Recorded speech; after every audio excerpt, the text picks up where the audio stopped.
ونستغفره ونؤمن به ونتوكل عليه ونعوذ بالله من شرور أنفسنا ومن سيئات أعمالنا من يهده الله فلا مضل له ومن يضلله فلا هادي له ونشهد أن لا إله إلا الله وحده لا شريك له ونشهد أن سيدنا ومولانا محمد عبده ورسوله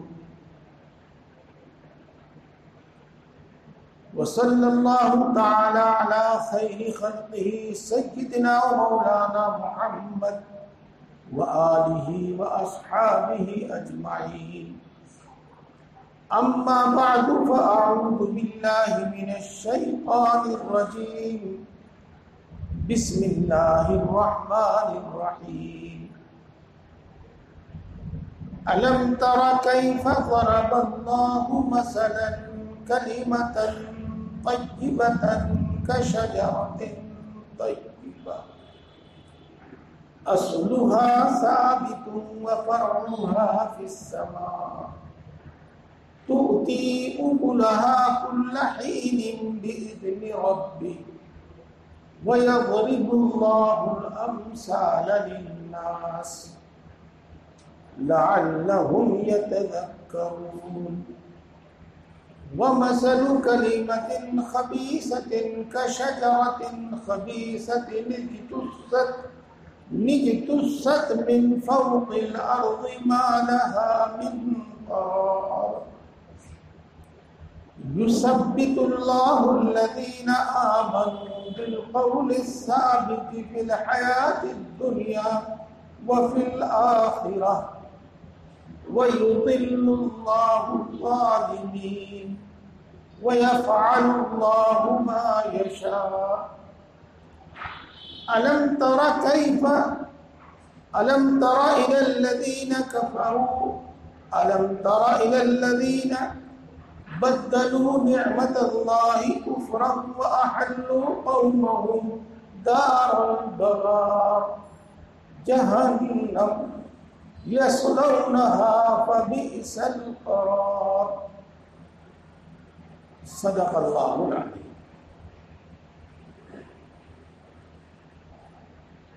وقال النبي صلى الله عليه وسلم للإيمان بضع وسبعون شعبة أفضلها قول لا إله إلا الله وأدناها إماطة الأذى عن الطريق والحياء شعبة من الإيمان أو كما قال عليه الصلاة والسلام. امام صاحب ذرا اس کی آواز کچھ کم کر دیجیے گا، پھر جیسی ضرورت ہو اس کی آواز بعد میں پھر اتنی کر لیجیے گا.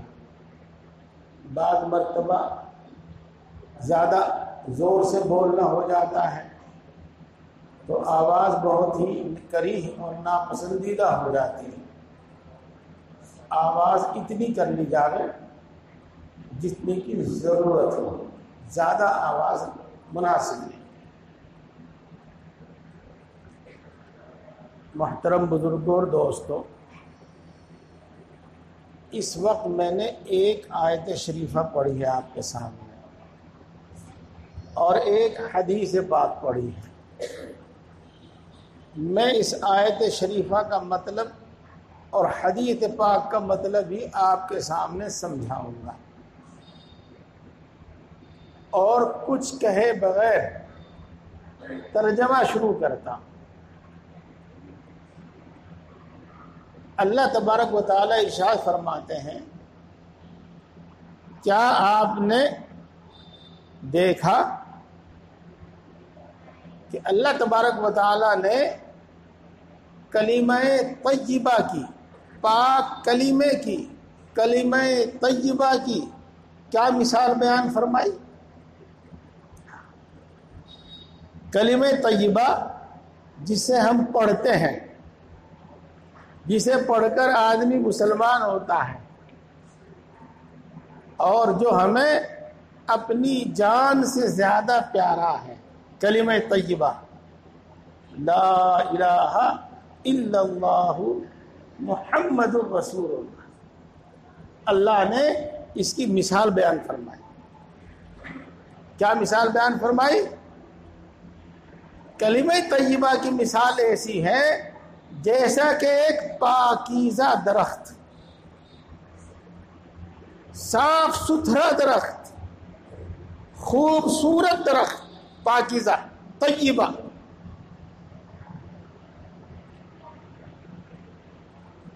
ایسا پاکیزہ اور خوبصورت درخت جس کے جڑیں زمین کی گہرائی میں ہیں، جس کی جڑیں زمین کی گہرائی میں ہیں، اور آپ کے حساب سے ترجمہ کر دو، جس کی جڑیں چوئے تک پہنچی ہوئی ہیں۔ چویا جانتے ہو؟ نہیں، آج کل تو آپ واٹر لیول کہنے لگے نا۔ آج پکے انگریزوں سے بھی پکے انگریز ہو گئے ہم۔ کمال تو اس بات کا ہو گیا نا۔ ہاں، تو اس کی جڑیں چوئے میں ہیں، گہرائی میں ہے، زمین میں، چوئے میں، اور اس کی شاخیں آسمان کو چھو رہی ہیں۔ اصلها ثابت وفرعها فی السماء۔ یہ تو وہ درخت ہے، اور تؤتی اکلها کل حین باذن ربہ، اللہ کے حکم سے ہر موسم میں پھل دیتا ہے۔ وہ ایسا پاکیزہ درخت ہے کہ ہر موسم میں پھل دیتا ہے۔ یہ دیکھو، یہ کلمہ طیبہ کی مثال ہے۔ اور جو حدیث پاک میں نے آپ کے سامنے پڑھی تھی، اس حدیث پاک سے معلوم ہوتا ہے کہ اللہ تبارک و تعالی جس درخت کی مثال دے رہا ہے، اس درخت میں 70 سے اوپر کچھ شاخیں ہیں، کہ ایمان کی 70 سے اوپر کچھ شاخیں ہیں۔ تو اس درخت میں 70 سے اوپر، 70 سے زائد کچھ شاخیں ہیں۔ اب آپ سمجھ لیجئے گا، جس کی جڑ پانی تک ہو، چوئے تک ہو، وہ یقیناً ہرا بھرا ہوگا۔ اس کی ہریالی دل کو بھانے والی ہوگی، بڑا رونق ہوگا وہ درخت، اور ہرا بھرا ہونے کے ساتھ جب اس میں اتنی شاخیں ہیں تو اس کا سایہ اور اس کی چھاؤں بھی بڑی گھنی ہوگی، سایہ بھی بڑا گہرا ہوگا، اور وہ ہر موسم میں، ہر زمانے میں پھل دیتا ہے۔ یہ اللہ تبارک و تعالیٰ نے کلمہ طیبہ کی، یعنی ایمان کی مثال بیان فرمائی۔ درمیان میں کچھ اور بھی ہے آیت شریفہ میں اس کو چھوڑ کے بتاتا ہوں۔ وَضَرَبَ اللَّهُ مَثَلًا كَلِمَةً خَبِيثَةً كَشَجَرَةٍ خَبِيثَةٍ، اور اللہ تبارک و تعالی ناپاک کلمے کی بھی مثال بیان فرماتا ہے۔ اور ناپاک کلمہ کیا؟ ناپاک کلمہ وہ ہے جس کے بولنے سے آدمی کافر ہو جاتا ہے، اور ناپاک کلمہ وہ ہے جس کے کہنے سے، جس کے بولنے سے آدمی مشرک ہو جاتا ہے۔ تو گویا کہ وہ پہلی مثال ہے ایمان کی، اور یہ دوسری مثال ہے کفر کی، اور یہ مثال ہے شرک کی۔ تو کفر کی بات اور شرک کی بات اور ناپاک اور گندی بات اس کی مثال ایسی ہے جیسا کہ کوئی درخت ہو اور اس کی جڑ زمین کے اوپر ہی اوپر ہو.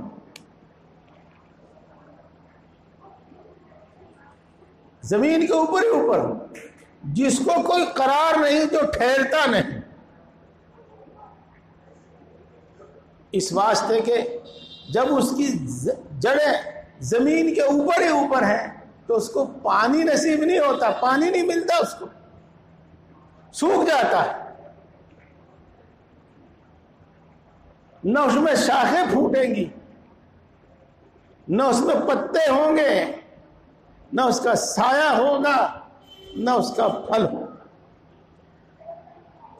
جب اس کی جڑ اوپر ہی اوپر ہے تو وہ ذرا سی ہوا کے جھونکے میں گر جائے گا. یہ گندے کلمے کی مثال ہے، کفر کے کلمے کی مثال ہے، شرک کے کلمے کی مثال ہے، کفر اور شرک کی مثال ہے. دیکھو آپ اسی بات پر غور کرو تھوڑی دیر کے واسطے. ایک کے گھر میں تو وہ درخت ہے جس کی جڑیں چوئے تک ہیں اور جس میں 70 سے بھی زیادہ شاخیں ہیں، جو ہر موسم میں پھل دیتا ہے. اور ایک کے گھر میں ارنڈ کا درخت ہے، ارنڈ کہتے ہیں اس کو ہمارے یہاں، جو زمین کے اوپر ہی اگتا ہے، ذرا سی ہوا میں گر جاتا ہے. تو میرے بھائی، میرے دوستو، کس کے پاس بڑی نعمت ہے؟ ظاہر بات ہے کہ جس کے پاس یہ گھنی چھاؤں والا درخت، جس کے پاس ہر موسم میں پھل دینے والا درخت، جس کے پاس ہرا بھرا اور بارونق درخت ہے، اس کے پاس نعمت ہے. آگے درمیان میں کچھ اور بھی ہے، اسے چھوڑ کر کہتا ہوں. اللہ ارشاد فرماتے ہیں کہ آپ نے ان لوگوں کو بھی دیکھا جنہوں نے اللہ کی نعمت کو کفر اور ناشکری سے بدل دیا. وہ کون لوگ ہیں جنہوں نے کفر اور ناشکری سے اللہ کی نعمت کو بدل دیا؟ وہ لوگ ہیں، سن لو میرے دوستو، وہ لوگ ہیں جن کو اللہ تبارک و تعالیٰ نے ایمان کی دولت دی، جن کو اللہ تبارک و تعالیٰ نے مسلمان کے گھر میں پیدا فرمایا، ایمان کی دولت عطا فرمائی، اور اس کے بعد بھی وہ کفریہ اعمال کو پسند کرتے ہیں، کفر کی باتوں کو پسند کرتے ہیں، شرک کی باتوں کو پسند کرتے ہیں، نفاق کی باتوں کو پسند کرتے ہیں. انہوں نے اللہ کی نعمت کو بدل دیا، اللہ کی نعمت کی ناقدری کی، اور انہوں نے اپنے لوگوں کو ہلاکت کی جگہ میں بھیج دیا، ہلاکت کی جگہ میں ٹھہرا دیا. وَأَحَلُّوا قَوْمَهُمْ دَارَ الْبَوَارِ. تفصیل اس کی آئے گی. میں نے تو آپ کو پہلے شروع میں یہ 3 باتیں ہی سمجھانی تھی. پاکیزہ کلمہ اور کلمہ طیبہ کی مثال، یہ ہرا بھرا اور بارونق اور ہر موسم میں پھل دینے والا درخت ہے. اور کفر کی مثال وہ درخت ہے جو زمین پہ ٹھہرتا ہی نہیں، نہ اس میں لکڑی، نہ اس میں سایہ، نہ اس میں پھل. اور کتنے ناشکرے ہیں وہ لوگ جن کو اللہ تبارک و تعالیٰ نے وہ بارونق درخت عطا فرمایا ہو، اور پھر وہ اس ارنڈ کے درخت کو اور اس درخت کو پسند کرتے ہیں. سمجھو اس بات کو، سمجھو اس بات کو اور غور کرو اس بات.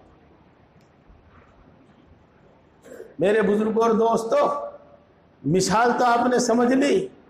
اب آپ سمجھ لیجئے گا کہ ایمان کی یہ جو 70 سے اوپر کچھ شاخیں ہیں، یہ ایمان کی صفات ہیں، یہ مومنین کی صفات ہیں. یہ وہ صفات ہیں جو مومن کے اندر ہونی چاہیے، ایمان والے کے اندر ہونی چاہیے. یہ 77 سے اوپر جو شاخیں ہیں یہ ایمان کے احکام ہیں، ایمان کے حکم ہیں، ایمان کے تقاضے ہیں جو مومن کے اندر ہونے چاہیے۔ اور جب مومن کے اندر یہ ایمانی صفات ہوں گی اور جب مومن کے اندر یہ احکام ہوں گے اور ان احکام پر عمل کرتا ہوگا تو وہ یوں سمجھ لیجیے گا ایسی راحت کی زندگی گزارے گا، ایسے آرام کی زندگی گزارے گا جیسا کہ گھنے درخت کے سائے میں اس کی زندگی گزر رہی ہے، جیسا کہ اس کے گھنے سائے دار درخت کے سائے میں اس کی زندگی گزر رہی ہے۔ اور جب ایمان والا ایمان کی یہ صفات اپنے اندر پیدا کرے گا اور ایمان والے کے اندر ایمانی یہ صفات اس کے اندر موجود ہوں گی، اور جب ایمان والا ایمان کے ان احکام کی پابندی کے ساتھ زندگی گزار رہا ہوگا تو ہر موسم میں، ہر وقت میں، ہر حال میں ان صفات کا پھل اس کو ملے گا، ان احکام پر عمل کرنے کا پھل اس کو ملے گا اور فائدہ اس کو ملے گا۔ اور رہی بات کفر اور شرک کی، بس اس کو تو ہم چھوڑ دیتے ہیں اور یوں کہتے ہیں کہ ہاں بالکل اس کا الٹا۔ میرے دوستوں بزرگوں، بعض دھوئیں دھار واز کرنا میرا مقصد نہیں ہوتا، بات سمجھ میں آ جاوے، دل میں اتر جائے، عمل کا جذبہ پیدا ہو جاوے، یہ مقصود ہے۔ اب میں پہلے آپ سے ایک سوال کروں، درخت تو ہو لیکن اس کے اوپر شاخیں نہ ہو، ٹہنے نہ ہو، اگر اس کے اوپر ٹہنے نہیں ہیں، ٹہنیاں نہیں ہیں تو ظاہر بات ہے کہ اس کے اوپر پتے بھی نہیں ہیں، اور جب اس کے اوپر پتے نہیں ہیں تو وہاں سایہ بھی نہیں ہے، اور جب وہاں ٹہنے اور پتے اور نہیں ہیں تو وہاں پھل بھی نہیں ہے۔ ٹھیک ہے، بات سمجھ میں آنے والی بات ہے، ماننے والی بات ہے، ہاں سمجھ میں آنے والی بات ہے، ماننے والی بات ہے۔ تو میرے بزرگوں اور دوستو، مومن ہو، ایمان والا ہو تو پہلے تو آپ یہ سمجھ لیجئے گا کہ ایمان ہر حال میں فائدہ دے گا، ہر حال میں فائدہ دے گا، اور ایمان سلامت چلا جاوے، موت ایمان کی حالت میں آ جاوے تو ایمان فائدہ دے گا، کبھی نہ کبھی جہنم سے ضرور نکل جائیں گے، کبھی نہ کبھی جنت میں ضرور چلے جائیں گے، ہمیشہ جہنم میں نہیں رہیں گے، اور ممکن ہے اللہ تبارک و تعالیٰ سارے گناہ معاف کر کے پہلی جنت میں بھیج دے۔ تو ایمان اگر ہے تو غنیمت ہے، لیکن تھوڑی دیر کے لیے سمجھو، آپ ایمان تو ہے لیکن ایمانی صفات نہیں، ایمان تو ہے اسلامی احکام پر عمل نہیں ہے، تو ہم اسلام کی چھاں میں زندگی نہیں گزار پاویں گے، ہم کفر اور شرک والوں کی طرح اس دنیا کی چلچلاتی دھوپ میں جلتے رہیں گے، اور ایمان اور اسلام کے فائدے سے، نفع سے محروم رہیں گے۔ اگر ایمان تو ہے، ایمانی صفات نہیں ہے، ایمانی احکام نہیں ہیں، تو ایمان اور اسلام جو ہر موسم میں پھل دیتا ہے اور ہر حال میں پھل دیتا ہے، ہم اس پھل سے محروم رہیں گے، اور پھل سے تو محروم رہیں گے، سائے سے تو محروم رہیں گے، خدا نہ خواستہ ایمان سے بھی محروم نہ ہو جاؤں۔ کیسے؟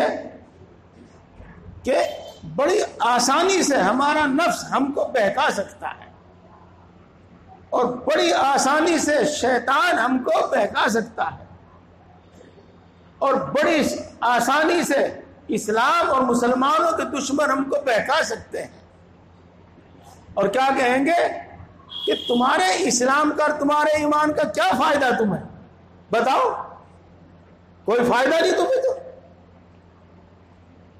تو جب یہ بات آدمی سنے گا، خدا نہ خواستہ اس کے دل میں بیٹھ گئی، تو وہ کہنے لگا ہاں بھائی ہم تو بڑی مصیبت میں ہیں، ہمیں تو ایمان کا اسلام کا کوئی فائدہ نہیں ہے۔ خدا نہ خواستہ ایسی بات دل میں بیٹھ گئی تو ایمان ہی ختم ہو گیا۔ اس لیے میرے بزرگوں اور دوستوں، اللہ کی اس نعمت کو سمجھو۔ اسی لیے میں نے پڑھا تھا الم تر الی الذین بدلوا نعمت اللہ کفرا۔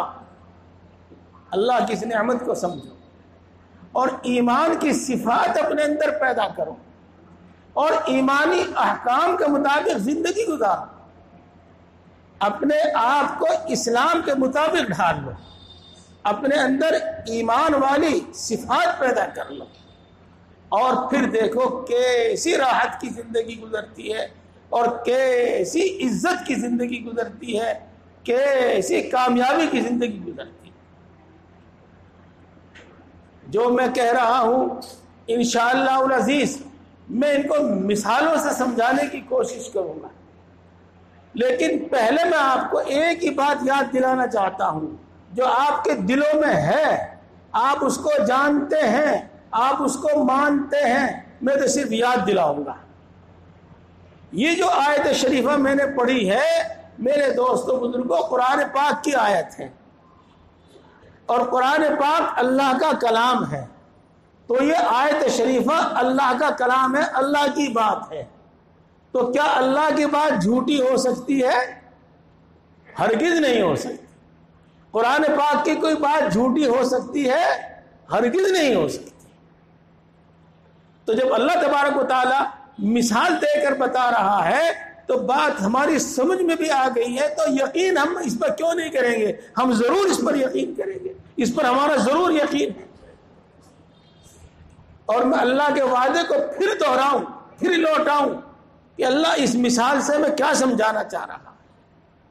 ایمان ایک ایسا سایہ دار درخت ہے، اسلام ایک ایسا سایہ دار درخت ہے کہ مومن اور مسلمان اس کی چھاؤں میں راحت کی، چین کی، سکون کی زندگی گزارتا ہے۔ اور اسلام اور ایمان ایک ایسا پھلدار درخت ہے جس کا پھل مومن اور مسلمان ہمیشہ کھاتا ہے، ہر موسم میں کھاتا ہے، ہر زمانے میں کھاتا ہے۔ یہ ہمارا یقین ہے، ہمارے دل کی بات ہے جو ہمارے دل کی گہرائیوں میں ہے۔ اگر ہم اسے بار بار سوچیں اور بار بار سنیں اور یہ ہمارے ذہن میں بیٹھ جاوے، ہمیں ہر وقت یاد رہے، تو ہمارے اندر واقعی ایک ایسا جذبہ ہو، ایسا جذبہ پیدا ہو کہ ہم ایمان کی صفات اور مومنانہ صفات اپنے اندر پیدا کریں اور کفر کی صفات اپنے اندر سے نکالیں، نفاق کی صفات اپنے اندر سے نکالیں، شرک کی صفات اپنے اندر سے نکالیں، اور ہم اپنی زندگی کو اسلامی احکام کے مطابق ڈھالیں، اپنی زندگی اسلام کے مطابق گزاریں۔ اگر بار بار ہم اس کو سوچیں، اور انشاءاللہ ایسا ہوگا اگر ہم بار بار سوچیں گے اس کو، تو ایسا ہی ہوگا۔ بات شیطان کی بات، نفس کی بات اور اس دشمن اسلام اور مسلمانوں کے دشمنوں کی بات کچھ ہمارے دماغ پر مسلط دوسری طریقے سے ہو گئی ہے۔ میں اسے چھیڑنا نہیں چاہتا، چھیڑوں گا دیکھیے آگے اگر بعد میں کچھ ایسی مناسبت پیدا ہو۔ پہلے میں یہ سمجھانا چاہتا ہوں آپ کو کہ ایمان کی چھاؤں کتنی ٹھنڈی چھاؤں ہے اور اسلام کی چھاؤں کتنی ٹھنڈی چھاؤں ہے، اور اسلام کا سایہ کیسا سایہ ہے اور ایمان کا سایہ کیسا سایہ ہے۔ جی ہاں، سنو، ایک حدیث پاک میں آیا ہے المسلم من سلم المسلمون من لسانی و یدی۔ مسلمان وہ ہے جس کی زبان سے کسی کو تکلیف نہ پہنچے، مسلمان وہ ہے جس کے ہاتھ سے کسی کو تکلیف نہ پہنچے۔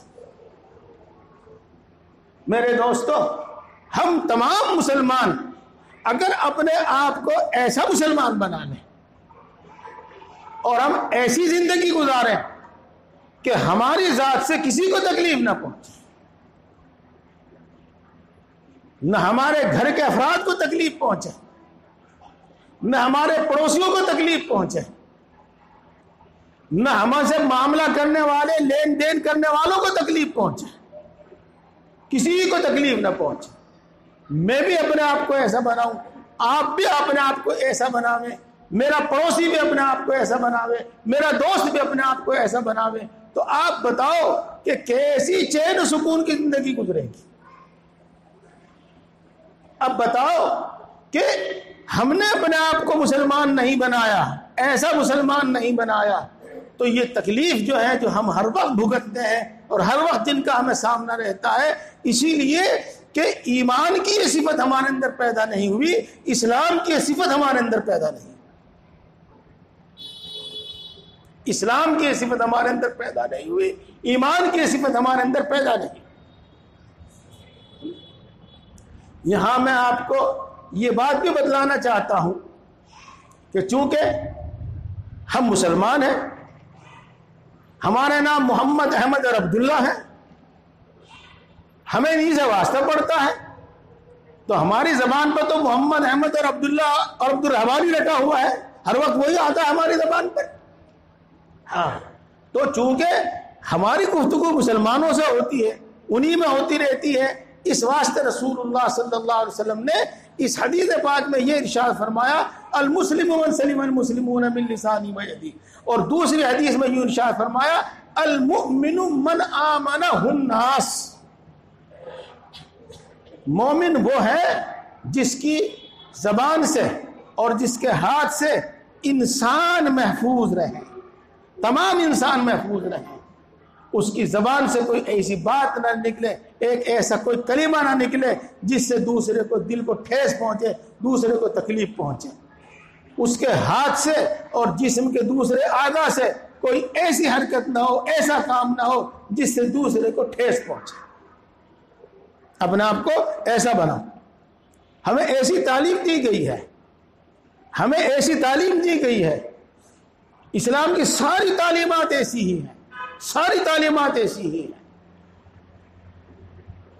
اور ہم اسلامی تعلیمات پر عمل کریں تو یقیناً ایسے ہی مسلمان ہم ہو جائیں گے۔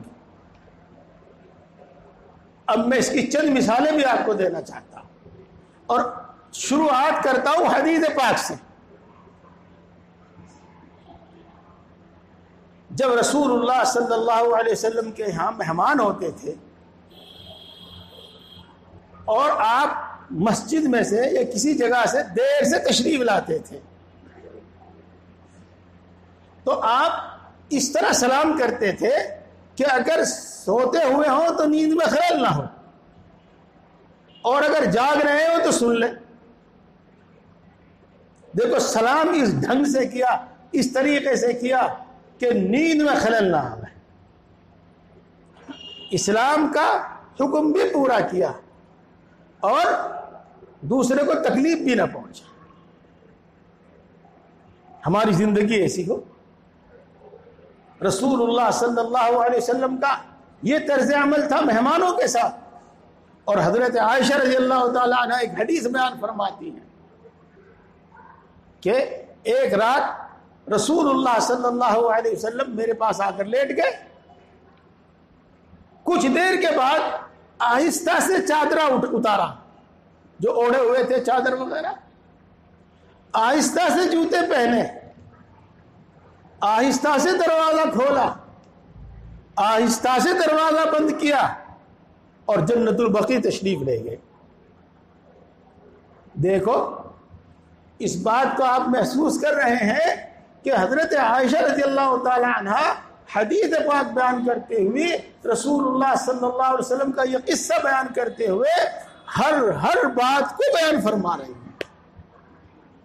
جو چادر اوڑے ہوئے تھے وہ آہستہ سے اتاری، آپ سمجھ رہے ہوں گے کیوں اتاری؟ جوتا آہستہ سے پہنا. آپ سمجھ رہے ہوں کہ جوتا آہستہ سے کیوں پہنا. دروازہ آہستہ سے کھولا. سمجھ رہے ہوں گے دروازہ آہستہ سے کیوں کھولا. آہستہ سے دروازہ بند کیا تاکہ عائشہ کی نیند میں خلل نہ ہو. محترمہ کو تکلیف نہ پہنچے, نیند میں خلل نہ ہو. ایسی زندگی گزارے, ایسی زندگی گزاریے. چلیے میں آپ کو ایک قصہ بھی سنائی دیتا ہوں تاکہ آپ یوں نہ کہیں کہ ہم کہاں اور رسول اللہ صلی اللہ علیہ وسلم کہاں. یہ شیطان کا دھوکہ ہے, اچھے الفاظ میں بری بات کہہ رہا ہے.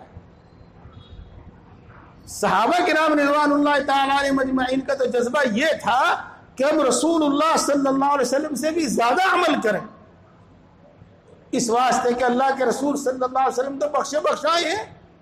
اللہ نے تو پہلے ہی ان کے تمام گناہوں کو معاف کرنے کا اعلان کر دیا ہے, تو ان کو تو اتنی زیادہ عبادت کی ضرورت بھی نہیں ہے.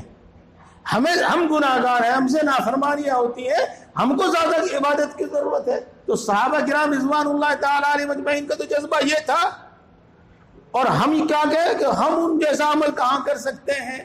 یہ نفس کا دھوکہ, شیطان کا دھوکہ ہے جو ہمیں عمل سے روکنا چاہتا ہے. یہ لیکن میرے دوستو, جو دین کو سمجھنے والے ہیں, اسلام کو سمجھنے والے ہیں, اور جس طرح اس درخت کی جڑیں چوئے میں پہنچی ہوئی ہیں, زمین کی گہرائی میں پہنچی ہوئی ہیں, اس طریقے سے ایمان ان کی دل میں اور رگ و ریشے میں اور دل کی گہرائی میں پہنچا ہوا ہے. وہ اس دنیا میں عمل کر کے دکھا گئے ہیں, اور رسول اللہ صلی اللہ علیہ وسلم کی ایک ایک سنت پر عمل کر کے دکھا گئے ہیں, آپ کے ایک ایک حکم پر عمل کر کے دکھا گئے ہیں. میرے شیخ اول حضرت مولانا مسیح اللہ خان صاحب جلال آبادی نور اللہ مرقدہ کا یہ واقعہ مشہور ہے, جانتے ہیں لوگ, بیان کرتے ہیں اس کو. حضرت کی حیات میں, حضرت کی زندگی میں بھی ہم اسے سنا کرتے تھے. آپ اپنے کام سے فارغ ہو کر بہت دیر سے اپنے آرام کے کمرے میں گئے. جب آرام کے کمرے میں پہنچے تو میں کہہ رہا ہوں امی جان حضرت کی اہلیہ محترمہ سو گئی تھی, اور حضرت کا جو بستر تھا, سردی کا جو زمانہ تھا, لحاف اس پر اس طرح ڈال دیا گیا تھا, اس لحاف پر ایک بلی بیٹھ گئی آ کر. سردی کا موسم, سردی کی رات. اب حضرت نے نہ تو اہلیہ محترمہ کو اٹھایا کہ ان کی نیند میں خلل ہوگا, اور نہ بلی کو اٹھا کر بھگایا کہ بلی کو خامخواہ تکلیف ہوگی.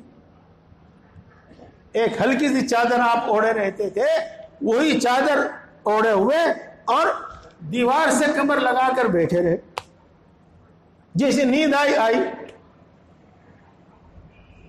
ان اللہ والوں کے ایسے واقعات بہت ہیں. حضرت تھانوی رحمۃ اللہ علیہ کے واقعات ہم نے بہت سنے ہیں, اور دوسرے اللہ والوں کے بہت سارے واقعات ہم نے سنے ہیں.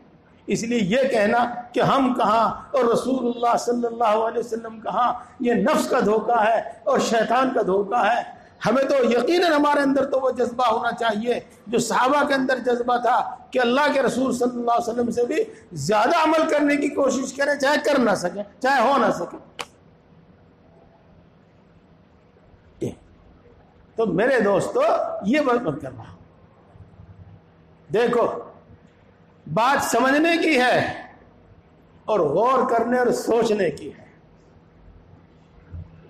بتاؤ, بغیر مسواک کے نماز پڑھی جاوے اور مسواک کر کے نماز پڑھی جاوے, تو مسواک کر کے جو نماز پڑھی جاوے اس کا ثواب کتنا ہے؟ بتاؤ بھائی, یاد ہے آپ کو؟ 70 گنا زیادہ ہے. جی, تو ہمیں مسواک کرنے کا حکم دیا گیا ہے. کب؟ جب ہم مسجد میں نماز پڑھنے کے واسطے آتے ہیں. ہر 5 وقت نماز مسواک کرنے کا حکم دیا گیا ہے. کیوں؟ جب ہم مسجد میں پہنچیں گے وہاں دوسرے نمازی بھی ہوں گے، وہاں ہم نماز کی صف میں مل مل کر کھڑے ہوں گے، وہاں فرشتے بھی ہوں گے، تو میرے منہ کی بدبو سے کسی کو تکلیف نہ پہنچے۔ تو 5 وقت مسواک کر کے نماز پڑھنے کا حکم دیا گیا، کسی کو تکلیف نہ پہنچے، سمجھیے۔ اور میرے دوستو، صرف یہی مسواک کرنا سنت نہیں ہے، ہم تو بار بار یہ سنتے رہتے ہیں، اس لیے ہمیں یہ یاد ہے جی، جب بیوی کے پاس جاؤ صحبت کرنے کا واسطے جاؤ تو اس وقت بھی مسواک کرنا سنت ہے، اس وقت بھی مسواک کرنا سنت ہے۔ کیوں سنت ہے؟ تاکہ منہ کی بدبو سے اس کو تکلیف نہ ہو۔ اور اسی وقت نہیں، جب آپ کسی مجمع میں جاؤ، کیسا بھی مجمع ہو، اس وقت مسواک کرنا سنت ہے۔ میرے دوستو، آپ نے جمعے کے دن خاص طور سے اچھے کپڑے پہننا، خوشبو لگانا وغیرہ یہ سنتیں پڑھی ہیں۔ غسل کرنا، اچھے کپڑے پہننا، خوشبو لگانا وغیرہ یہ سنتیں آپ نے پڑھی ہیں، نہ سنی ہو تو سن لیجیے گا۔ کیوں کہ جمعے کے دن مسجد میں بڑا مجمع ہوتا ہے، جمعے کے دن مسجد میں بڑا مجمع ہوتا ہے، تو میرے گندے کپڑے دیکھ کر کسی کا دل میلا نہ، میرے میلے کپڑے دیکھ کر کسی کا دل میلا نہ، میرے جسم اور میرے منہ کی بدبو سے کسی کو تکلیف نہ۔ یہ چند مثالیں میں نے آپ کو بتائی ہیں، چند مثالیں آپ کو بتائی ہیں میں نے۔ شریعت کے تمام احکام میں اس کا دھیان رکھا گیا ہے کہ ایک بھائی کے سے دوسرے بھائی کو کوئی تکلیف نہ پہنچے۔ شریعت کے احکام کی جب تفصیل آپ کے سامنے بیان کی جاوے گی، آپ کو خوب اچھی طرح بات سمجھ میں آوے گی۔ ایک بات میں نے آپ کو بیان کی اور گھنٹی ہو گئی۔ اب سمجھیے گا کہ مسلمان وہ ہے جس کی زبان سے اور جس کے ہاتھ سے کسی کو تکلیف نہ پہنچے، کسی کو تکلیف نہ پہنچے۔ ہم ایسی زندگی گزاریں، ہم اپنے اوپر محنت کریں، دوسروں کے اوپر محنت کریں، خود بھی ایسے مسلمان بنے، دوسروں کو بھی مسلمان بنا، ایسے مسلمان بنا۔ تو میرے دوستوں بزرگوں، جس طرح ہم سے دوسرے محفوظ رہیں گے، دوسروں سے ہم بھی محفوظ رہیں گے۔ اور بتاؤ، چین و سکون کی زندگی گزرے گی کہ نہیں گزرے گی؟ یہ ہے اسلام کی چھاں، یہ ہے اسلام کا کہنا گھرا سایہ۔ یہ میرے بہت بزرگوں اور دوستوں، وہ بات بتا دینا ذرا اچھا ہے، آسان ہے، جس کو ہم سمجھتے ہیں، جو ہماری زبانوں پر رہتی ہے۔ آج ایک بات سنتے ہیں ہم اکثر لوگوں کی زبان سے کہ یہ اپنے دکھ سے دکھی نہیں بلکہ دوسروں کے سکھ سے دکھی ہے۔ یہ بات اکثر ہم دیکھتے ہیں، سنتے ہیں، یہ بات اکثر سنتے ہیں اور دیکھتے بھی ہیں۔ ہاں، اس کے اندر ایمانی صفت نہیں ہے، مومنوں والی صفت نہیں ہے۔ اللہ نے اپنے بندوں کے واسطے جس صفت کا حکم دیا ہے وہ نہیں ہے۔ دیکھو، ایک دو نہیں، بہت سارے ایسے احکام ہیں۔ ایک مرتبہ صحابہ کرام رضوان اللہ تعالی علیہ مجمعین تشریف فرما تھے، بیٹھے ہوئے تھے، تو آپ نے فرمایا الا یبایعونی، تم مجھ سے بیعت نہیں کرتے؟ کیونکہ صحابہ کرام رضوان اللہ تعالی علیہ مجمعین کے اندر تو اللہ نے سمجھ بوجھ بھی ایسی عطا فرمائی تھی اور عمل کا جذبہ بھی ایسا ہی۔ سب تیار ہو گئے اور یہ عرض کیا، اے اللہ کے رسول، آپ کس بات پر ہم سے بیعت لینا چاہتے ہیں؟ کس بات کا ہم سے آپ عہد و پیمان لینا چاہتے ہیں؟ تو رسول اللہ صلی اللہ علیہ وسلم نے ارشاد فرمایا کہ خیر خواہی پر. صحابہ نے عرض کیا کس کی خیر خواہی پر؟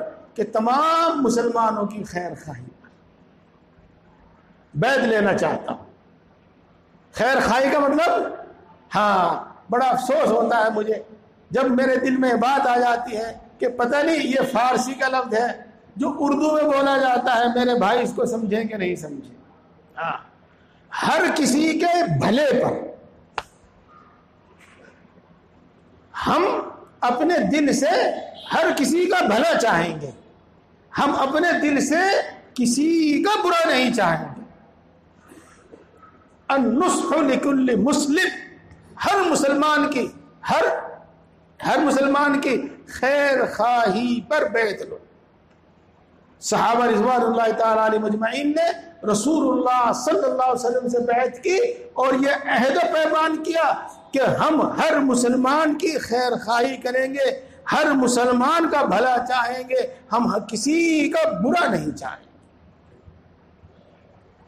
رسول اللہ صلی اللہ علیہ وسلم سے اس بات پر بیعت کی.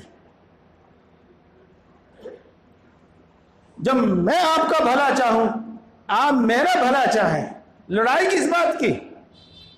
غصہ کس بات کا؟ جھگڑا کس بات کا؟ غصہ تو اس وقت ہے، جھگڑا تو اس وقت ہے جب آپ میری ٹانگ پکڑ کر کھینچے اور میں آپ کی ٹانگ پکڑ کر کھینچوں.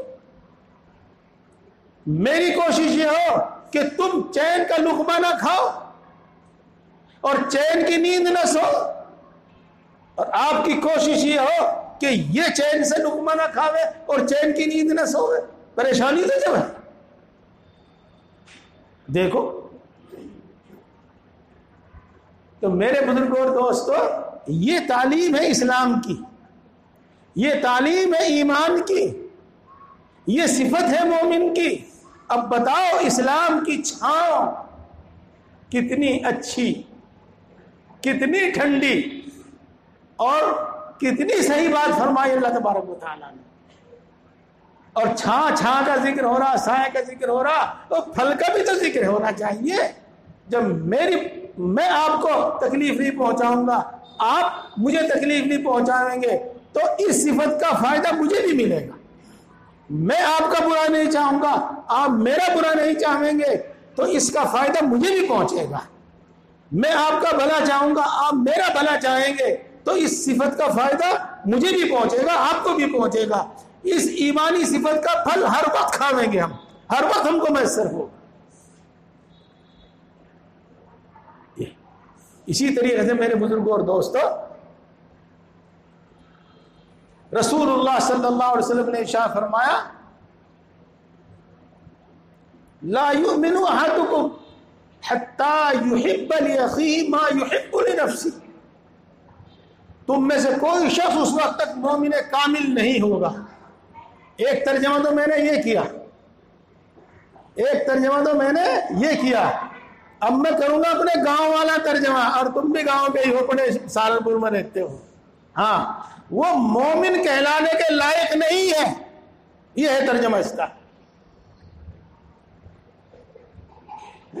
لا یؤمن احدکم، تم میں سے کوئی مومن کامل نہیں ہو سکتا. وہ بڑا مومن ہو، بڑا مسلمان ہو، لیکن مسلمان کہلانے کے لائق نہیں ہے، مومن کہلانے کے لائق نہیں ہے. وہ کون؟ جب تک اس کا مزاج اور اس کی عادت یہ نہ بن جاوے کہ جو اپنے لیے چاہتا ہے وہی اپنے دوسرے بھائی کے لیے بھی پسند کرے، اپنے بھائی کے لیے بھی پسند کرے.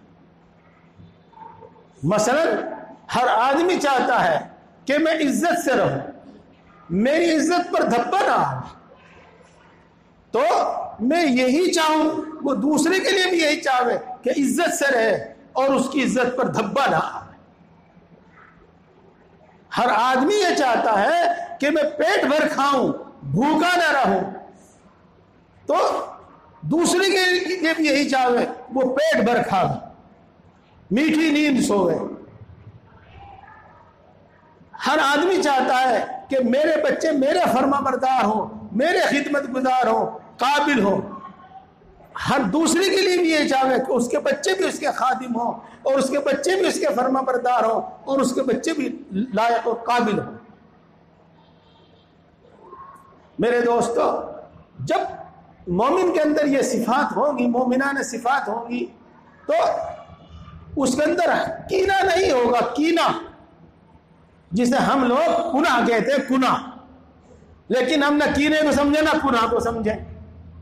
ہاں، اور یہ میں اس لیے کہتا ہوں کہ ہم بس ثواب تو سن لیتے ہیں لیکن بات کو نہیں سمجھتے، بات کو سمجھنے کی کوشش نہیں کرتے۔ کینہ اس کو کہتے ہیں کہ کسی شخص کی طرف سے دل میں دشمنی ہو لیکن ہم اس کو نقصان پہنچانے کی طاقت نہیں رکھتے، تو وہ دشمنی اپنے دل کے اندر رکھتے ہیں اور اس موقع کا منتظر رہتے ہیں کہ جب کبھی داؤ لگے گا بخشوں گا نہیں، جب کبھی موقع لگے گا چھوڑوں گا نہیں بالکل بھی۔ اس کو کہتے ہیں کینہ۔ اور دوسرے کو نقصان پہنچانے کا موقع لگے نہ لگے، ہو سکتا ہے زندگی بھر اس کو نہ پہنچا سکے نقصان، لیکن یہ شخص جب تک دل کے اندر کینہ رکھے گا، ساری زندگی بھی کر کینہ رکھے گا، مرتے دم تک بھی کینہ رکھے گا، تو مرتے دم تک اس تکلیف میں رہے گا۔ دل میں ہر وقت اس کے گھٹن اور دل میں ہر وقت اس کے ایک غصہ اور دکھ رہے گا۔ یہ تو میرے بزرگوں اور دوستو، امید ہے کہ چند مثالیں میں آپ کو سمجھانے میں کامیاب رہا ہوں گا کہ اسلام کی چھاں ہے، ایمان کی چھاں ہے، اور مومن بندہ ہر وقت اس کا پھل کھاتا ہے، ہر وقت اس کو اس کا پھل ملتا ہے۔ مثال کے طور پر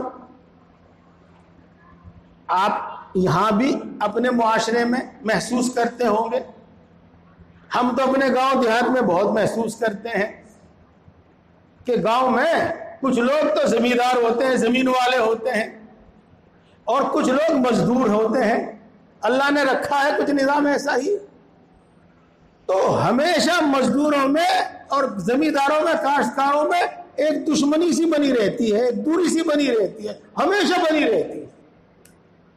کچھ ہے اس طرح کا نظام؟ ہاں، حالانکہ وہ غلط ہے۔ کاشتکار زمیندار تو یہ سمجھتے ہیں کہ یہ مزدور، اللہ معاف کرے، یہ کمین مارے برابر کے نہ ہو جاوے، مارے سے اوپر نہ نکل جاوے، وہ تو یہ سمجھتے ہیں۔ اور وہ مزدور اور وہ کمزور طبقہ یہ سمجھتا ہے کہ یہ کیوں آرام سے اتنے اچھے مکانوں میں رہ رہے ہیں، کیوں یہ اتنا اچھا کھا پہن رہے ہیں، انہیں یہ تکلیف ہوتی ہے، اور دل میں جب جو کچھ ہوتا ہے وہ زبان پہ پھر آ ہی جاتا ہے، عمل سے اس کا اظہار ہو ہی جاتا ہے۔ یہ لیکن دیکھو، اگر اسلام کے حکم پر ہم عمل کریں، ایمانی حکم پر ہم عمل کریں، تو یہ کیفیت ختم ہو جائے گی، یہ حالت ختم ہو جائے گی۔ کیسے؟ اس کو اگر مختصر سمجھتے ہو، مختصر طور پر سمجھتے ہو، تو یوں سمجھ لو کہ وہ مومن نہیں ہے، مومن کہلانے کے قابل نہیں ہے کہ خود تو پیٹ بھر کر کھا کے سو جاوے اور اس کا پڑوسی بھوکا سوئے۔ حدیث پاک سنی ہے آپ نے؟ اپنے پڑوسی کا اتنا خیال ہو، اپنے پڑوسی کا اتنا دھیان ہو کہ اس کی ضرورتوں کا دھیان رکھتا ہو، خیال رکھتا ہو۔ اور میرے دوستو، قرآن پاک کو جب آپ پڑھیں گے، ترجمے کے ساتھ پڑھیں گے، یوں تو علماء کرام بیان کرتے ہی رہتے ہیں، تو میں آپ کی زبان میں کہوں، کوئی پنہ خالی ملے گا جس میں اللہ کی رضا کے واسطے خرچ کرنے کا تذکرہ نہ ہو۔ اور اللہ کی رضا کے واسطے خرچ کہاں کرنا ہے؟ ضرورت مندوں پر، محتاجوں پر، غریبوں پر، مسافروں پر، مسکینوں اور بیواؤں پر، یتیموں پر۔ جب آدمی کسی غریب کا، کسی ضرورت مند کا اتنا خیال رکھتا ہے کہ زکوٰۃ اس کو دیتا ہے، صدقہ فطر اس کو دیتا ہے، اور زکوٰۃ اور صدقہ فطر ادا کرنے کے بعد بھی اگر اس کو وہ ضرورت محسوس کرتا ہے تو نفلی طور پر ان کو دیتا ہے، تو میرے بزرگوں اور دوستو، یہ کیفیت باقی نہیں رہے گی، یہ حالت جو آپ سن رہے تھے غریب کی اور امیر کی، یہ حالت باقی نہیں رہے گی، بلکہ ایک دوسرے سے یقیناً ہمدردی ہوگی، وہ اس کے شر سے محفوظ رہے گا اور وہ اس کے شر سے محفوظ رہے گا۔ تو یہ ہے اسلام کی چھاں، یہ ہے ایمان کا سایہ، یہ ہے ایمان کا پھل۔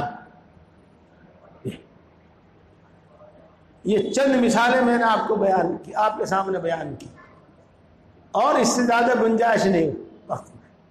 اس لیے میرے بزرگوں اور دوستو، الحمدللہ ثم الحمدللہ، ہم کو اللہ تبارک و تعالیٰ نے مومن بنایا ہے، الحمدللہ ثم الحمدللہ ہم مسلمان ہیں۔ اب ہماری ذمہ داری یہ رہتی ہے کہ اسلام میں ہمیں کن کن باتوں کا حکم دیا گیا ہے، تو اپنے فائدے کے لیے، اپنے نفع کے لیے ان باتوں پر عمل کرو۔ کن کن چیزوں سے میں بچنے کے لیے کہا ہے، ان سے بچو، ان سے بچو۔ کن کن صفات کو، کون کون سی عادتیں ہمیں اختیار کرنے کے لیے کہا گیا ہے، وہ عادتیں اپنے اندر پیدا کرو، اور کن کن عادتوں سے بچنے کے لیے کہا ہے، ان بری عادتوں سے بچو، اور پھر چین و سکون کی زندگی دیکھو، پھر ٹھنڈی چھاؤں میں زندگی گزارو، پھر ہر وقت اس کا پھل اور فائدہ اٹھاؤ۔ یہ میرے دوستو، ایک بات اللہ نے ذہن میں ڈالی ہے، پہلے میں بھی دعا کروں اور آپ بھی دعا کریں کہ مجھے وہ آسان لفظوں میں آپ تک پہنچانے کی قدرت اللہ تبارک و تعالیٰ نے۔ میرے دوستو، آخرت کی بات تو آج آئی نہیں، دنیا ہی کی بات چل رہی ہے۔ جی، پہلے تو میں آپ کو یہ بتا دوں، میری عمر قریب 65 سال میں جا رہی ہے، اور الحمدللہ پوری زندگی پڑھنے پڑھانے میں ہی گزری ہے، الحمدللہ پوری زندگی علم کی خدمت میں ہی گزری ہے۔ اس لیے اللہ تبارک و تعالیٰ نے تھوڑی بہت دین کی سمجھ دے دی ہے۔ میں اپنے پوری بصیرت کے ساتھ آپ کو بتلاتا ہوں، پوری بصیرت کے ساتھ جو اللہ نے مجھے سمجھ دی ہے قرآن پاک پڑھنے سے اور حدیث پاک پڑھنے اور پڑھانے سے۔ جس چیز کی تم کو اور ہم کو ضرورت ہے دنیا میں، اور جس چیز کی ہم کو خواہش ہے دنیا میں، وہ ضرورتیں اللہ کے حکم کو پورا کرنے سے پوری ہوتی ہیں۔ اللہ نے ان سب کا دھیان رکھا ہے، ان سب کا دھیان رکھا ہے کہ میرے بندوں کو کیا چاہیے، تو اسی کے مطابق احکام ہم کو دیے ہیں۔ میرے بندوں کی کیا ضرورت ہے، اسی کے مطابق اللہ نے ہمیں صفات اختیار کرنے کا ہمیں حکم دیا۔ دیکھو، اور جو ہم چاہتے ہیں، ہمیں خود اپنے دل کا پتا ہے کتنی آرزو، کتنی تمنائیں ہیں۔ ایک تمنا ہماری یہ بھی رہتی ہے کہ ہماری حکومت ہو، ہماری حکومت ہو، یہ تمنا رہتی ہے ہم لوگوں کو۔ ہاں، یہ تمنا رہتی ہے۔ پہلے تو میں آپ کو ایک بات بتاؤں، ہاں، یوں تو خیر مسلمان حکومت میں بھی کچھ نہ کچھ بھلا ہے، لیکن اگر مسلمان ہو کر سارا قانون یہودیوں کا چلاوے، ایسی حکومت سے کیا فائدہ؟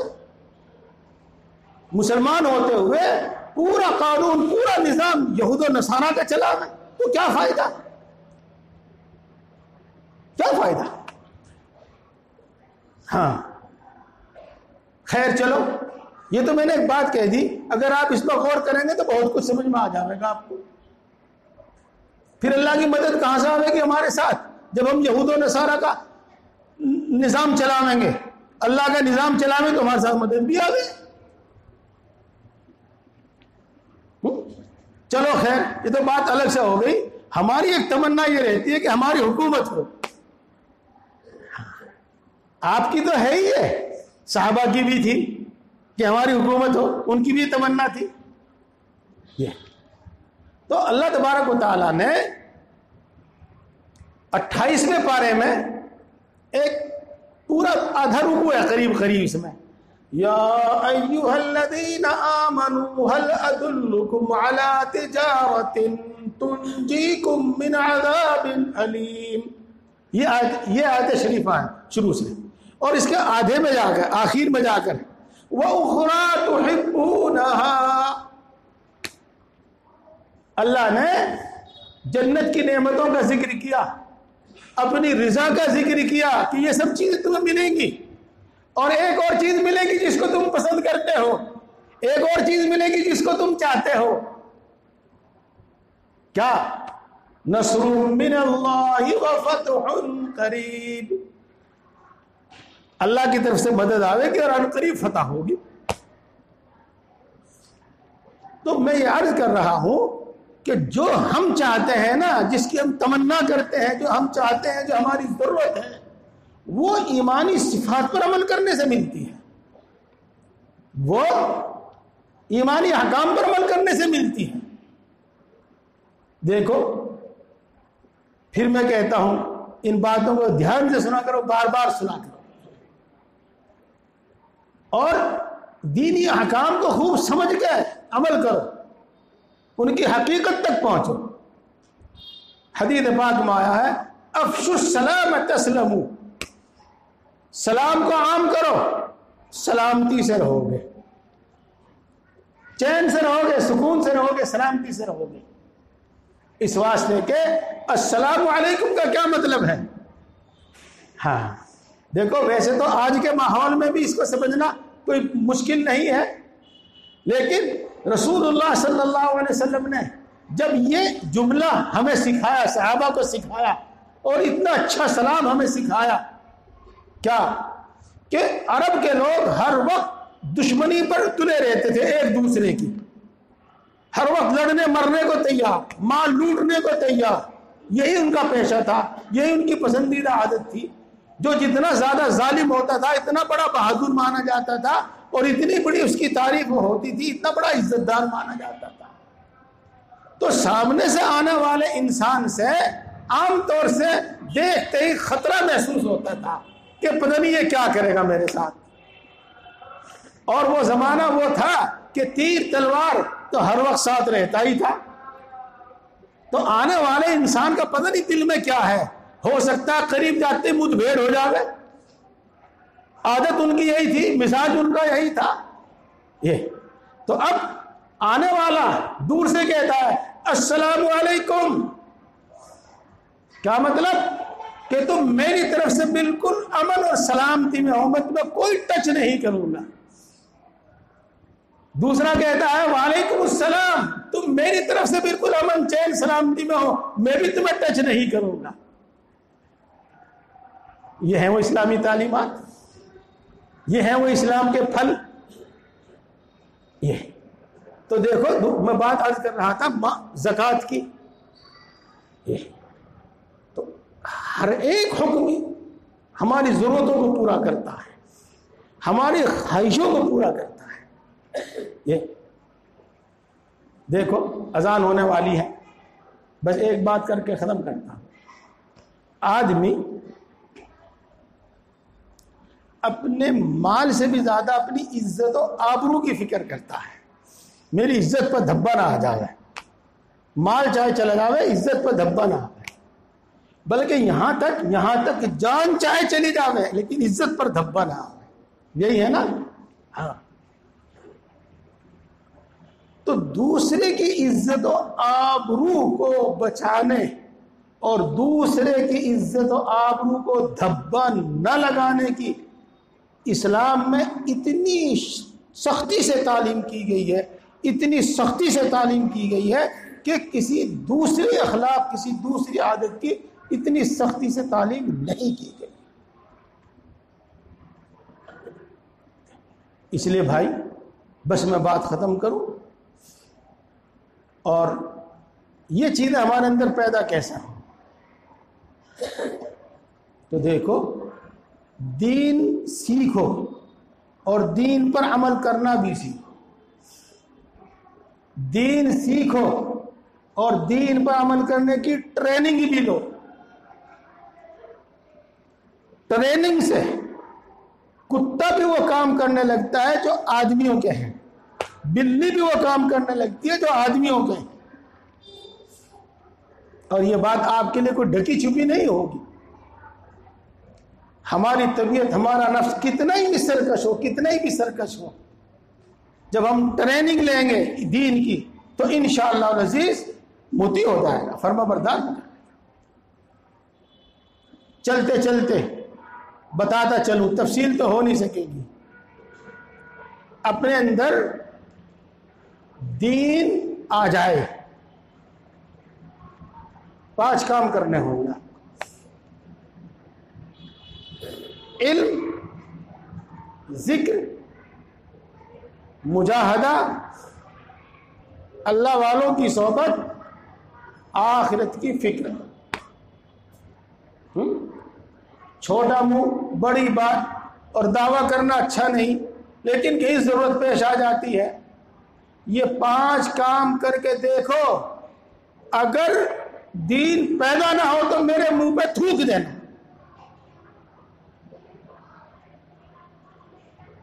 اگر ان پر عمل نہیں کیا تو گارنٹی نہیں تو خدا کی قسم نہیں کھا کے کہہ رہا ہوں، میں پورے یقین کے ساتھ کہہ رہا ہوں کہ 5 یہ کام کرے اور دین پیدا نہ ہو تو میرے منہ پر تھوکنا. دین سیکھو. نمبر 2، کچھ دیر اللہ کا ذکر ضرور کیا کرو. تنہائی میں فرصت میں بیٹھ کر کچھ دیر اللہ کا ذکر ضرور کیا کرو. کچھ تھوڑا سا ذکر آیا تھا عصر کے بعد. اور نمبر 3، کچھ زمانے تک زیادہ اور کچھ نہ کچھ ہمیشہ. عمل سے پہلے ایک مشقت ہوتی ہے، اور دنیاوی کاموں میں ہم وہ مشقت برداشت کرتے ہیں، تو ایسی مشقت دین میں بھی ہوتی ہے، دینی اعمال میں بھی ہوتی ہے، تو وہ مشقت برداشت کر لیا کرو. چاہے میرے عذر کی وجہ سے یا سب کو ایسا کچھ نہ کچھ پیش آتا رہتا، ہم بیٹھے، پیشاب آ گیا، اپنی ضرورت ہے، لیکن اٹھنا مشکل اور چلنا مشکل، تو بڑا زور پڑا، غصہ آ گیا کہ کیوں آیا تو، پیاس لگ گئی اور کوئی ہے نہیں، تب اٹھ کے پانی پینا مشکل. بہت مرتبہ بہت دیر تک دبا بھی لیتے ہیں.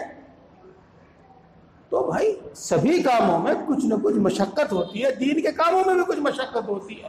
اس مشقت کو برداشت کر لینا، اس کا نام مجاہدہ ہے. اور حدیث پاک سے معلوم ہوتا ہے اللہ کا وعدہ ہے کہ کسی عمل کے واسطے 3 مرتبہ مشقت برداشت کرنے کے بعد پھر وہ عمل آسان ہوتا ہے اور مشقت کم ہوتی چلی جاتی ہے. یہ 3 کام. اور ایک کام آخرت کی فکر. آخرت کی فکر، وہاں کے بارے میں آپ بہت کچھ سنے ہوئے ہیں، اب سنانے کا وقت نہیں ہے. جی، آپ اپنے گھر کی گرمی سے بچنے کے واسطے کولر لگاتے ہیں، اے سی لگاتے ہیں. جہنم کی گرمی سے، جہنم کی آگ سے بچنے کا کوئی سامان، کوئی فکر، کوئی عمل؟ جب جہنم کی گرمی کو بار بار سوچیں گے، جہنم کی آگ کو بار بار سوچیں گے، تو اس سے بچنے کی فکر پیدا ہوگی. تلاش ہوگی کہ کون سا عمل کروں جس سے اس سے بچ جاؤں. تلاش ہوگی کہ کون سے اعمال ایسے ہیں جو یہاں جہنم میں دھکیل دیں گے، میں وہ نہ کروں تاکہ اس سے بچ جاؤں. اور میرے دوستو، 5ویں چیز جو ہے نا، عمل کرنے کا طریقہ اور علم. یہ عمل اور علم والوں سے آتا ہے، جن کو ہم اللہ والے کہہ دیتے ہیں، دین کے ماہر کہہ دیتے ہیں. تو یہ 5 کام کرو، دین آ جائے گا، اور اتنی آسانی سے آ جائے گا کہ تمہیں پتہ نہیں چلے گا کہ کیسے آ گیا. بس میں اپنی بات کو ختم کرتا ہوں. اب اللہ تعالیٰ سے دعا کرتا ہوں اللہ مجھے بھی کہنے سننے سے زیادہ عمل کی توفیق عطا فرماوے، اور آپ سب کو بھی عمل کرنے کی توفیق عطا فرماوے. جب ارادہ کریں گے، ہمت کریں گے، تو توفیق بھی ہو جائے گی. الحمدللہ رب العالمین الرحمن الرحیم مالک یوم الدین والصلاة والسلام على سيد الأنبياء والمرسلين محمد وآله وأصحابه أجمعين لا إله إلا أنت سبحانك إني كنت من الظالمين ربنا ظلمنا أنفسنا وإن لم تغفر لنا وترحمنا لنكونن من الخاسرين۔ اے اللہ تو سب سے بڑا ہے، ہر چیز پر قادر ہے، ہر چیز کا مالک ہے، ہر چیز کے خزانے تیرے قبضے میں ہیں، تو سب سے زیادہ طاقت والا ہے، تو بڑا مہربان ہے، سب پر مہربان ہے۔ اے اللہ ہم تیری اچھی صفات کے واسطے سے تجھ سے مانگتے ہیں، ہم سب کو ایمان کامل عطا فرما، ایمان کی لذت و حلاوت نصیب فرما، ایمانی تقاضوں پر عمل کرنے کی توفیق نصیب فرما، ایمانی صفات ہمارے اندر پیدا فرما، اپنے وعدوں کا یقین ہمارے اندر پیدا فرما، اپنے وعدوں پر اور اپنے حکموں پر ہمارے دلوں کو مطمئن فرما۔ اے اللہ اپنی محبت و معرفت عطا فرما، اپنا خوف عطا فرما، اپنے نبی کی محبت عطا فرما، ہم سب کو ہدایت نصیب فرما، کل عالم کے انسانوں کو ہدایت عطا فرما، ہم سب کو دین کی صحیح سمجھ عطا فرما، ذکر کرنے والی زبان عطا فرما، شکر کرنے والا دل عطا فرما، طاعت و عبادت میں مشقت برداشت کرنے والا جسم عطا فرما، ہم سب کو اپنا فرما بردار بندہ بنا، آج تک جتنے گناہ کیے ہیں تمام گناہوں کو معاف فرما، پکی سچی توبہ نصیب فرما۔ اے اللہ ساری مخلوق تیری محتاج ہے، تو کسی کا محتاج نہیں ہے، ہم تیری ہی عبادت کرتے ہیں اور تجھی سے مانگتے ہیں اور تیرے سوا کسی سے کوئی امید نہیں رکھتے۔ اے اللہ ہم سب کی تمام ضرورتیں پوری فرما اور اپنے سوا کسی کا محتاج نہ بنا، اپنے سوا کسی کا محتاج نہ بنا۔ بیماری اور بڑھاپے میں جب ہمارے ہاتھ پاؤں بھی ہمارا ساتھ نہ دیں، اس وقت بھی ہمیں کسی کا محتاج نہ بنا، اس وقت ہمیں زیادہ روزی عطا فرما۔ ہم سب کو، ہمارے اہل خانہ کو، ہمارے متعلقین کو شفاء کاملہ عاجلہ عطا فرما، صحت و قوت عطا فرما، خصوصاً خطرناک قسم کی بیماریوں سے شفا عطا فرما، حفاظت فرما۔ اے اللہ تو دلوں کی بات کو خوب جانتا ہے، کوئی بات تجھ سے چھپی ہوئی نہیں ہے۔ اے اللہ ہم سب کی اور خاص طور سے حاضرین مجلس کی جائز مرادیں پوری فرما، جائز تمنائیں پوری فرما، جائز مقاصد میں کامیابی عطا فرما۔ اے اللہ ہر مشکل کو آسان فرما، ہر پریشانی کو دور فرما۔ اے بگڑی کے بنانے والے ہر بگڑا ہوا کام بنا دے، اے قادر مطلق ہر اٹکا ہوا کام بنا دے۔ اے اللہ مرتے وقت کلمہ نصیب فرما، ایمان پر خاتمہ فرما۔ اے اللہ اسلام اور مسلمانوں کو عزت اور غلبہ نصیب فرما۔ اے اللہ، اے اللہ، اے ہم سب کو پیدا کرنے والے، ہم سب کو پالنے والے، ماں سے زیادہ محبت کرنے والے، باپ سے زیادہ مہربان، ہم اپنی ہر ضرورت تیرے ہی سامنے رکھتے ہیں، ہم اپنا ہر دکھ تجھی کو سناتے ہیں اور تیرے سوا کسی میں کوئی طاقت